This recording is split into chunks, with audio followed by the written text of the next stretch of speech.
현대 배경 게이트물의 이색의 종족 육성물이 섞인 소설입니다. 과거 게이트 사태가 일어났을 때 지구를 침공한 마물에 의해 아버지를 잃은 주인공입니다.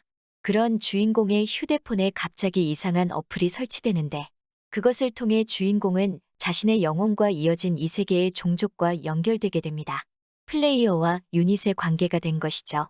처음에는 세포단이었던 그 종족은 주인공이 사진을 찍어서 보내주는 음식이나 곤충을 먹고 분석하며 점점 진화하다가 나중에는 군단이 됩니다. 모든 군단은 하나로 연결되어 있기 때문에 고통과 두려움을 모르고 일사불란하게 움직입니다. 죽어도 다시 양분이 될 뿐이며 둥지로 회수되어 재탄생하게 되죠. 그렇게 처음 군단이 있었던 곳의 생태계를 점령하고 점점 다른 곳으로 뻗어나가게 됩니다. 미궁 최하층에서 시작된 군단의 진격이 시작된 것입니다. 그러면서 미궁에 있는 각종 적들을 만나 그들을 상대할 방법을 스스로 연구하며 진화하는데 그 과정에서 주인공도 휴대폰으로 각종 곤충이나 동물을 찍어 보내주며 새로운 소재를 줍니다.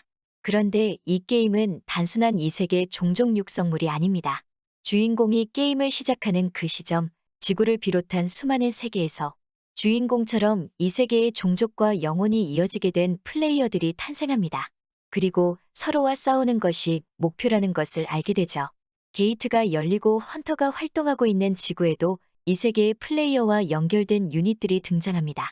어떤 유닛은 현역 헌터이기도 하고 어떤 유닛은 지구를 쳐들어오는 마물이기도 하죠. 그렇게 세계가 대격변에 휩싸여 주인공도 위험에 처하게 됩니다.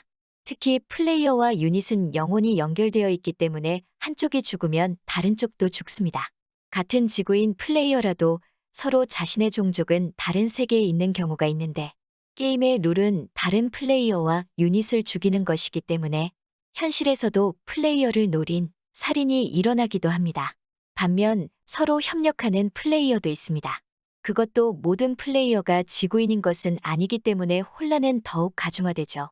주인공은 자신이 플레이어라는 것을 숨긴 채 이 세계 플레이어에 의해 유닛이 된 지구인 헌터들과 함께 활동하며 여러 가지 기술을 배우고 점점 더 강해집니다. 그러는 와중에 모든 것을 집어삼키며 진화해가는 군단이 언젠가 지구로 넘어오게 되면 어떻게 될지 걱정을 하게 되죠. 왜냐하면 주인공은 군단과 영혼으로 연결되어 있기는 하지만 군단의 행동을 강제할 수단은 없기 때문입니다. 사실 휴대폰 게임을 통해 이 세계의 특정 캐릭터 또는 종족을 육성하면서 자신도 지구에서 헌터 활동도 하는 소설은 이전에도 꽤 있었습니다.